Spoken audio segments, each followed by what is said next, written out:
بسم اللہ الرحمن الرحیم۔ السلام علیکم ورحمۃ اللہ وبرکاتہ۔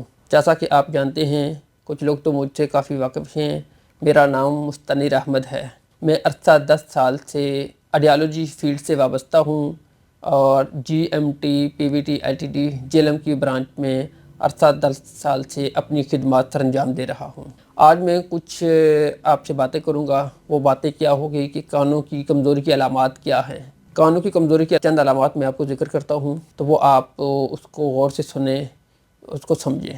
سب سے پہلی علامت یہ ہے کہ جب آپ کو دوسروں کی بات سننے میں اور سمجھنے میں مشکل پیش آ رہی ہو۔ وہ مشکل پیش کیا آ رہی ہو کہ جب آپ کسی بندے سے بات کر رہے ہیں، آپ اس کے ساتھ بات کرنے کے لیے اس کو بار بار ریپیٹ کریں، بار بار اس کو دہرائیں، تو تب آپ کو یہ سمجھ لیں کہ کان کی کمزوری کی علامات شروع ہو گئی ہیں۔ اسی طرح جب آپ مجلس میں بیٹھ کر بہت سارے لوگوں کے ساتھ بات کر رہے ہو، تو آپ کو ہر ایک کی بات سننے کے لیے اس کے چہرے اور ہونٹوں کی طرف دیکھنا پڑے۔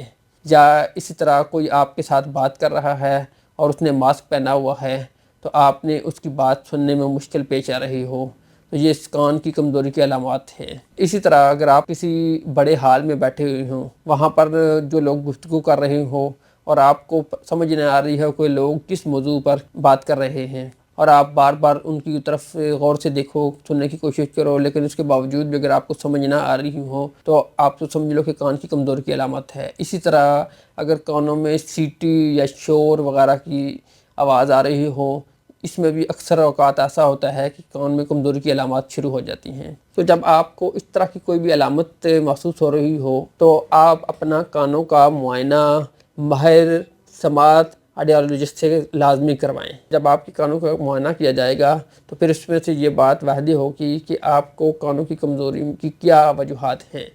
اگر تو میڈیسن کے ساتھ اس کا علاج ممکن ہوا، تو آپ کو ای این ٹی کی طرف ریفر کیا جائے گا۔ اور اگر آپ کی کانوں کی نسیں کمزور ہو چکی ہیں، جس کا میڈیسن کے ذریعے علاج ممکن نہ ہوا، تو آپ کو کانوں میں آلہ سماعت لگانے کی ضرورت ہوگی۔ تو آلہ سماعت کو جیسے ہم لوگ چشمے کو قبول کر لیتے ہیں، جب ہماری نظر کمزور ہو جاتی ہے ہم چشمہ لگا لیتے ہیں، اسی طرح جب آپ کو کانوں کی کوئی علامات نظر آ رہی ہے جس میں آپ کا سماعت کا مسئلہ آ رہا ہے، تو آلہ لگوانے میں بھی ہمیں گھبرانا نہیں چاہیے، کیونکہ آلہ آپ کی لائف پارٹنر بنے گا۔